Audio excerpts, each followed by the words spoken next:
Hello students, welcome to स्टडीनेटिक। मैं हूं पूजा मेहता और मेरे यूट्यूब चैनल पर आप सभी बच्चों का स्वागत है।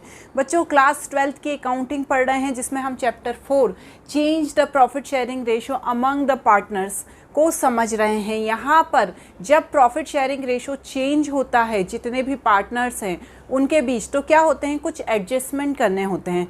कुछ एडजस्टमेंट मैं पहले अपने प्रीवियस वीडियो में बता चुकी हूँ। आज जो एडजस्टमेंट हम पढ़ रहे हैं वो है revaluation of assets and reassessment of liabilities. इसके भी 2 पॉइंट्स है।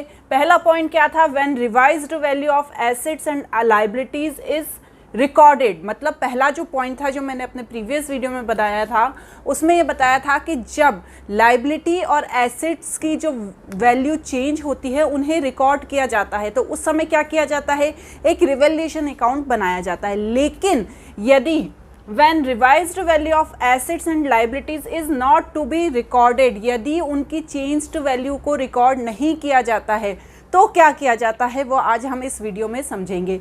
आप सभी बच्चों से रिक्वेस्ट है कि मेरे चैनल को ज़रूर सब्सक्राइब कर दीजिए, लाइक कर दीजिए, कमेंट कर दीजिए, ताकि जब भी मैं कोई नया वीडियो बनाऊं उसका नोटिफिकेशन आपको मिल जाए। तो आज हमारा क्या टॉपिक है, जब एसेट्स और लायबिलिटी की वैल्यू चेंज होती है, किस समय, जब प्रॉफिट शेयरिंग रेशो चेंज किया जा रहा है, उस समय क्या करते हैं, जो चेंज्ड वैल्यू है उन्हें हमें रिकॉर्ड नहीं करना है। हमारे इस पॉइंट के अकॉर्डिंग उन्हें हमें रिकॉर्ड नहीं करना है। तो हम क्या करेंगे, यदि हमें रिकॉर्ड करना है तो आपने प्रीवियस वीडियो में देखा कि क्या करते हैं, हम जो एसेट्स की वैल्यू इंक्रीज़ हो रही है उसकी जनरल एंट्री पास करते हैं, जो लायबिलिटी की वैल्यू इंक्रीज़ हो रही है उसकी जनरल एंट्री पास करते हैं, बहुत सारी जनरल एंट्रीज पास करते हैं।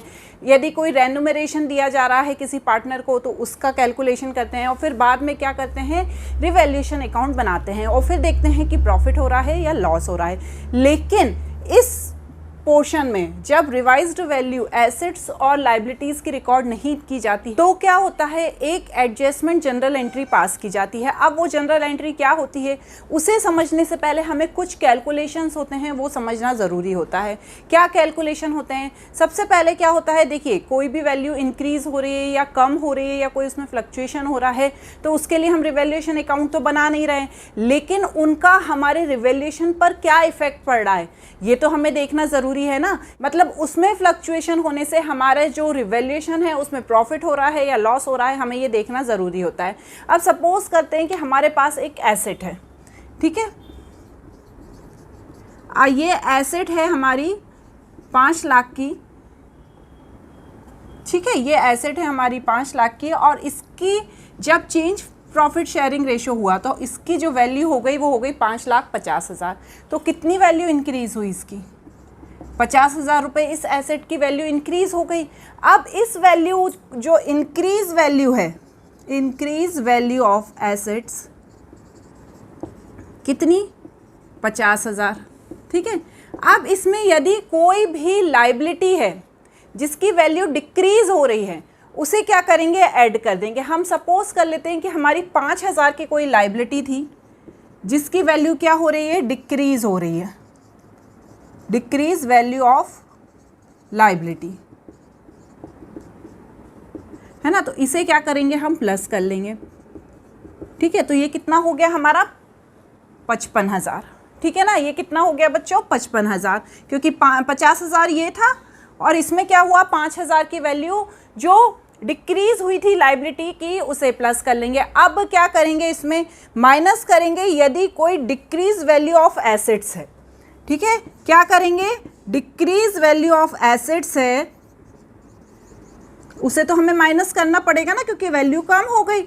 हम सपोज कर लेते हैं वो जो डिक्रीज वैल्यू थी वो थी 10,000, तो हम इसे माइनस कर देंगे, ठीक है। तो क्या आ गया, 45,000 आ गया।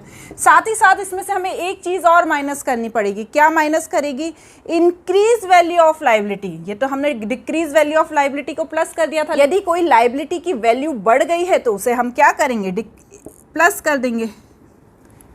यदि कोई लायबिलिटी की वैल्यू इंक्रीज हो गई है तो हम क्या करेंगे, उसे माइनस कर देंगे, इंक्रीज वैल्यू ऑफ लायबिलिटी, ठीक है। हम सपोज कर लेते हैं वो 15,000 थी, तो यहाँ पे हमारा कितना आ गया, 3,000। तो ये 3,000 हमारा प्लस में आया है, प्लस में आया है ना। तो ये क्या हो गया हमारा, प्रॉफिट ऑफ रिवैल्यूएशन। ये क्या आया है, हमारा प्रॉफिट आ गया रिवैल्यूएशन के ऊपर 30,000। यहाँ तक समझ में आ गया आपको ये चीज़, ये पोर्शन क्लियर हो गया ना कि ये 30,000 कैसे आया। जो भी एसेट्स की इंक्रीज वैल्यू थी 50,000 उसे हमने प्लस कर दिया, उसमें जो डिक्रीज वैल्यू ऑफ लाइबिलिटी थी उसे भी प्लस कर दिया।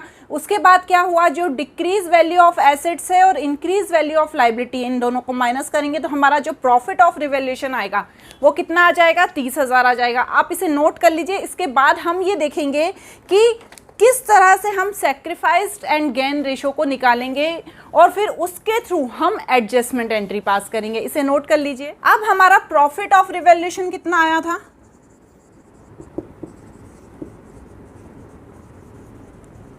कितना था, 30,000। समझ में आ गया था आपको कैसे आया। यदि माइनस में आती ये चीज तो क्या होता है, लॉस ऑफ रिवैल्यूएशन होता, लेकिन अभी क्या आया है, प्लस में आया है, तो इसे हम प्रॉफिट मानेंगे। अब हम सपोज कर लेते हैं कि 3 पार्टनर थे। कौन कौन थे वो पार्टनर, नमन,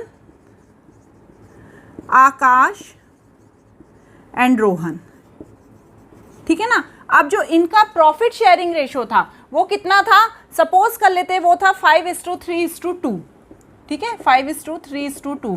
किस किस का, नमन, आकाश और रोहन का। ये इनका क्या था, ओल्ड प्रॉफिट शेयरिंग रेशो था, ओल्ड प्रॉफिट शेयरिंग रेशो। ये 3 पार्टनर थे, इनका ये पुराना प्रॉफिट शेयरिंग रेशो था। अब इन्होंने ये डिसाइड किया कि अब प्रॉफिट शेयरिंग रेशो है वो होगा 2:3:5, ठीक है ना। नमन को कितना मिलेगा, 2 मिलेगा, आकाश को जो मिल रहा था 3 वही मिलेगा और रोहन को 5 मिलेगा। अब ये क्या है, इनका न्यू प्रॉफिट शेयर। अब मुझे ये देखना है कि कौन सा पार्टनर है, क्योंकि आकाश को तो 3 पहले भी मिल रहा था और अभी भी मिल रहा है। अब मुझे इन दोनों पार्टनर्स में से, नमन और रोहन में से देखना है कि कौन सा पार्टनर है जो गेनिंग है और कौन सा पार्टनर है जो सेक्रीफाइसिंग है। यहाँ पर अब मैं पुराना लिखूंगी 5/10, आकाश का 3/10 और रोहन का 2/10। अब मुझे सेक्रीफाइसिंग एंड गेन रेशो निकालना है, तो यहाँ पर मैं क्या कर दूंगी, जो नया वाला है उससे माइनस कर दूंगी, 2/10, 3/10 एंड 5/10। चलिए एलसीएम निकालिए, 3, 5/2, 3/10। ये किस में आ रहा है, प्लस में आ रहा है। यहाँ पर 0/10, 0, यहाँ 2/5/10, तो यहाँ पर आ रहा है 3 माइनस में।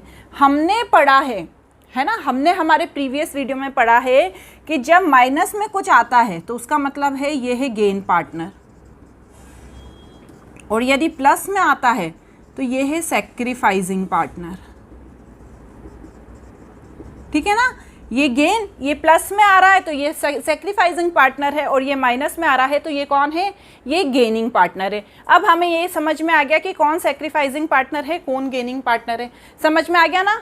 तो अब पहले आप इसे नोट करिए, फिर नेक्स्ट देखते हैं। अब इसके बाद क्या करना होता है बच्चों, calculate the proportionate amount of net effect of revaluation. हमें यहाँ पर गेनिंग पार्टनर और जो सैक्रिफाइसिंग पार्टनर हैं उनका प्रोपोर्शनेट अमाउंट देखना पड़ता है कि कितना अमाउंट उनको गेन हो रहा है और कितने अमाउंट का उनको सेक्रीफाइस करना पड़ रहा है। तो हम कैसे देखेंगे, सबसे पहले तो हमें मालूम है कि जो हमारा गेन पार्टनर है वो कौन है, रोहन, ठीक है ना, और सेक्रीफाइसिंग कौन था,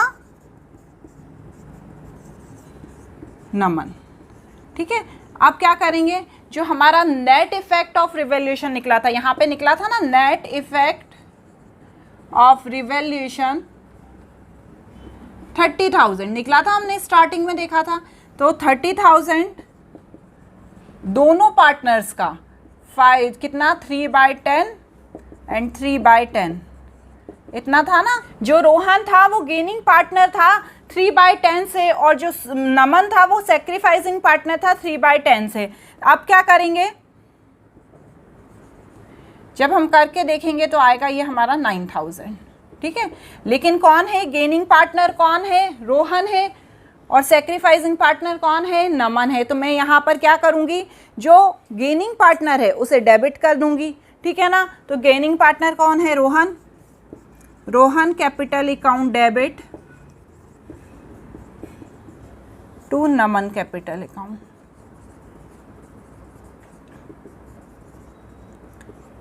ठीक है, कितना 9000।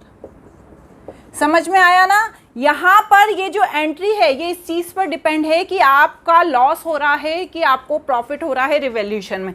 यदि यहाँ पर यदि लॉस हो रहा होता, ये प्रॉफिट है ना 30,000, क्योंकि प्लस में आ रहा था 30,000, तो यहाँ पर क्या करेंगे, जो गेनिंग पार्टनर है उसे डेबिट कर देंगे और जो सेक्रीफाइसिंग पार्टनर है उसे क्रेडिट कर देंगे। लेकिन यदि यहाँ पर लॉस आ रहा होता तो हम उल्टा करते, सेक्रीफाइसिंग पार्टनर को डेबिट कर देते और गेनिंग पार्टनर को हम क्या कर देते बच्चों, क्रेडिट कर देते। क्लियर हुआ ना। इस तरह से ये एडजस्टमेंट एंट्री पास की जाती है और यही एडजस्टमेंट एंट्री बहुत इंपॉर्टेंट होती है जब revised value of assets and liability को रिकॉर्ड नहीं किया जाता है। ठीक है ना। यदि रिकॉर्ड किया जा रहा है तो सीधा सा रिवैल्यूएशन अकाउंट बना देंगे, लेकिन यदि रिकॉर्ड नहीं किया जा रहा है तो क्या करेंगे, हम इस तरह से एडजस्टमेंट एंट्री पास करेंगे। पर उसमें भी हम ये देखेंगे कि जो एसेट्स है उसकी वैल्यू बढ़ रही है कि घट रही है, या लाइबिलिटी है उसका अमाउंट बढ़ रहा है या घट रहा है, और फिर उससे हम क्या निकालेंगे, नेट इफेक्ट ऑफ रिवैल्यूएशन। आज के इस वीडियो में हमने कौन सा टॉपिक कवर कर लिया है, revaluation of assets and reassessment of liabilities. ये जो टॉपिक है वो 2 वीडियो में कंप्लीट हुआ है। यदि आपने प्रीवियस वीडियो नहीं देखा है तो उसमें भी आप जाकर देख सकते हैं रिवैल्यूएशन अकाउंट कैसे बनाते हैं। आज के इस वीडियो में मैंने ये बताया है कि एडजस्टमेंट एंट्री कैसे पास करते हैं। अब जो हम नेक्स्ट सीखेंगे वो हमारा जो सबसे लास्ट टॉपिक है एडजस्टमेंट ऑफ कैपिटल, उसे समझेंगे। आज के लिए इतना ही। वीडियो अच्छा लगा हो तो ज़रूर लाइक एंड सब्सक्राइब कीजिएगा। Thank you.